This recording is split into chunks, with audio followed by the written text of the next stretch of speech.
आप देख रहे हैं प्रवासी संदेश। पूर्व प्रधानमंत्री भारत रत्न अटल बिहारी वाजपेयी के जन्म शताब्दी वर्ष के उपलक्ष्य में 25 से 31 दिसंबर तक साप्ताहिक काव्य गोष्ठी का आयोजन भायंदर में किया जा रहा है, जिसके तहत प्रतिदिन शाम 6 से रात 9 बजे तक विविध कार्यक्रम आयोजित होंगे।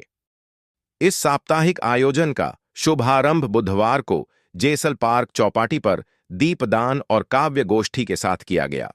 इस अटल सप्ताह का समापन 31 दिसंबर को जैसल पार्क चौपाटी पर काव्य पाठ के साथ होगा। इस दौरान अटल प्रहरी के रूप में विशिष्ट लोगों का सम्मान किया जाएगा। कार्यक्रम के आयोजक भाजपा नेता एडवोकेट राजकुमार मिश्रा के नेतृत्व में चौपाटी पर हुए इस कार्यक्रम में उमाशंकर तिवारी, ब्रजेश तिवारी, प्रोफेसर उमेश शुक्ल, गीता सिंह, संजय दुबे, जोरावर सिंह गोहिल, रीता सिंह, अभिषेक भट्टेवड़ा एवं शिखा भट्टेवड़ा आदि गणमान्य उपस्थित रहे। इसी पर देखिए अभिज्ञान उपाध्याय की ये रिपोर्ट। भारत माता की जय, वंदे मातरम। आज आजाद राजनीति में आजाद शत्रु के नाम से मशहूर परम श्रद्धेय श्रीमान अटल बिहारी वाजपेयी जी की आज पूरा देश जन्म शताब्दी मना रहा है। एक ग्वालियर में छोटे से परिवार में जन्म लेकर के राजनीति के शिखर पुरुष के रूप में अपने आप को स्थापित करने वाले देश के 3 बार प्रधानमंत्री रहे भारत रत्न श्रीमान अटल बिहारी वाजपेयी जी की आज यहाँ पे 100 दीपों के साथ दीपदान कार्यक्रम के साथ आज उनके नाम पे अटल काव्य सप्ताह यात्रा का शुभारंभ हो रहा है। दोस्तों, ये यात्रा आज से प्रारंभ होकर के 31 दिसंबर तक चलेगी, जो एक सप्ताह तक की पूरी यात्रा रहेगी। जैसे श्रीमान अटल बिहारी वाजपेयी जी का व्यक्तित्व था कि कभी पत्रकार के रूप में, कवि के रूप में, साहित्यकार के रूप में, राजनेता के रूप में, उनके बहुआयामी व्यक्तित्व को ध्यान में रखते हुए जो साप्ताहिक काव्य यात्रा होगी उसमें प्रोफेसर, साहित्यकार, कवि, पत्रकार और राजनेता जो रहेंगे, एक सप्ताह तक निरंतर काव्य यात्रा चलती रहेगी और काव्य पाठ होगा। वो रचनाएं श्रीमान अटल बिहारी वाजपेयी जी की जो 51 रचनाएं हैं उनकी होगी या तो उनकी स्वतः की रचनाएं होगी। ऐसी रचनाओं से हम लोग जन जन के बीच में अटल बिहारी वाजपेयी के द्वारा किए गए देश में उनके यशस्वी योगदान और कार्य को याद करते हुए हम लोग एक साप्ताहिक कार्यक्रम उनको समर्पित करना चाहते हैं। ऐसी मेरी और मेरी पूरी टीम की, भो भ्रमण परिवार की, हिंदी प्रचार और शोध संस्था की और मीरा भाईंदर रामलीला समिति की, जैसल पार्क चौपाटी कल्याण समिति की, ऐसी सभी संस्थाओं की सामूहिक संकल्पना है। इसी को लेकर के हम लोग संकल्पित होकर के कल काशी विश्वनाथ मंदिर पे 6 बजे हम लोग इकट्ठा होंगे, जो कल से कार्यक्रम 31 तारीख तक चलेगा, जिसकी शुरुआत आज से हो चुकी है। मिश्रा द्वारा पंडित अटल बिहारी वाजपेयी के शताब्दी वर्ष पर अटल काव्य यात्रा का आयोजन हो रहा है मीरा भाईंदर में। अब बहुत बड़ी संकल्पना है, क्योंकि अटल जी के जो विचार हैं उनके काव्य के माध्यम से और रचनाकारों के द्वारा उनकी रचनाओं में अटल जी की जो विचारधारा, उस विचारधारा को आगे बढ़ाने का काम जो हम कर रहे हैं, तो ये संकल्प जो है राजकुमार मिश्रा जी ने जो लिया, और इसमें 3 संस्थाएं, मीरा भाईंदर रामलीला समिति, हिंदी प्रचार और शोध संस्थान, सीनियर सिटीजन वेलफेयर एसोसिएशन, सबका बराबर का योगदान है। लेकिन संकल्पना राजकुमार मिश्रा जी के दिमाग की ये उपज, ये बहुत बड़ी बात है कि जन जन तक पहुंचे। आयोजन एक जगह नहीं, जो विशेष है वो मीरा भाईंदर के विविध जगहों पर काव्य पाठ होगा और एक दिन में कई कई जगह पर होंगे। 3 घंटे का आयोजन होगा, जो कि अटल जी के ये जो विचारधारा है आज की युवाओं को वो समझ में आए, सुने जाने की नहीं। ऐसा आजाद शत्रु, ऐसा दैदीप्यमान मणि अगर भारतीय राजनीति में हुआ जिसमें कि सकारात्मक और सकारात्मक दोनों भाव एक साथ मौजूद था, तो आज की राजनीति के लिए, आज के समाज के लिए अटल जी बहुत उपयोगी है। हार्दिक धन्यवाद। आज बहुत दूरी नहीं हो जाएगी। अटल बिहारी वाजपेयी जी के जन्म शताब्दी वर्ष में आज के दिन उनका जन्म हुआ था, तो यहाँ पर एडवोकेट राजकुमार मिश्रा जी और हम सभी भाईंदर वासी उनके इस कार्यक्रम को आज यहाँ पर सादर कर रहे हैं, उसको मना रहे हैं, दीपदान का कार्यक्रम कर रहे हैं, उनको श्रद्धांजलि अर्पित कर रहे हैं। साथ में कल से एक सप्ताह तक अटल काव्य यात्रा का भी आयोजन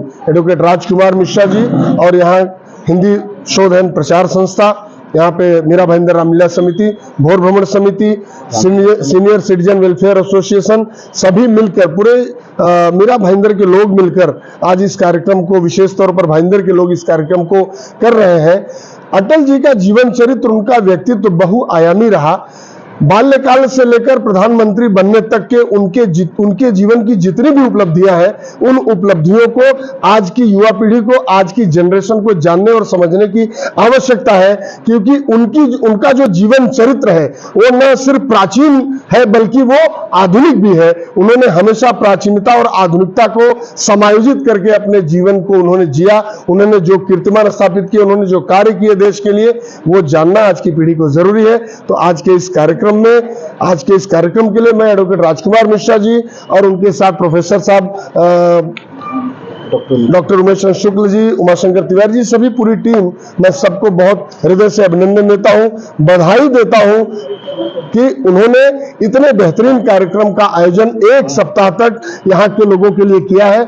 और मुझे लगता है कि यहाँ के लोगों को बहुत फायदा होने वाला है, बहुत लाभ मिलने वाला है। अटल जी के बारे में जानने का इससे अच्छा अवसर शायद इसके पहले कभी नहीं था।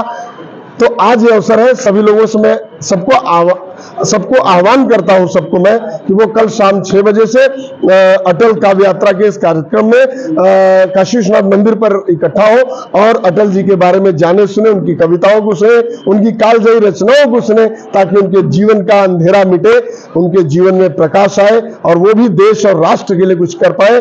मैं पुनः एक बार आदरणीय पंत प्रधान भारत रत्न स्वर्गीय अटल बिहारी वाजपेयी जी को अपने श्रद्धा सुमन, अपनी भावभीनी श्रद्धांजलि अर्पित करता हूं, उन्हें प्रणाम करता हूं और मैं उनसे आशीर्वाद की अपेक्षा करता हूं कि हम सबके जीवन में उनका असर आए, उनके कर्तृत्व का, उनके जीवन चरित्र का हम सब पर प्रभाव हो और हम सब जीवन को उन्हीं की तरह जी पाए। धन्यवाद। जय श्री राम। भारत माता की जय। अपने भारत के यशस्वी पूर्व प्रधानमंत्री अटल बिहारी वाजपेयी के जन्मदिन के शुभ अवसर पे पूरे विश्व में परमाणु बम जैसे कार्य करके नाम रोशन किया है और कारगिल युद्ध का भी उन्होंने अपने कार्यकाल में उन्होंने अपना नाम रोशन किया सारे विश्व में। ऐसे श्रद्धेय अटल बिहारी वाजपेयी के जन्म शताब्दी पे मैं उनको कोट कोट सा नमन करता हूं।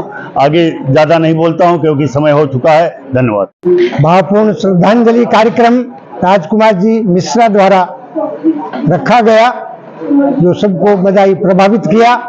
अटल बिहारी वाजपेयी जी के संग में रहा हूं। उनका जब एकल कविता पाठ हुआ था कलकत्ता कुमार सभा पुस्तकालय में, तो वो युवा थे और उन्होंने अपनी 15-20 कविताएं अकेले ओजस्वी स्वर में गाई थी और उनके गले में सरस्वती थी, उनके गले में ओजस्विता थी, प्रखर राष्ट्रभक्ति थी, भारत माता के सपूत थे।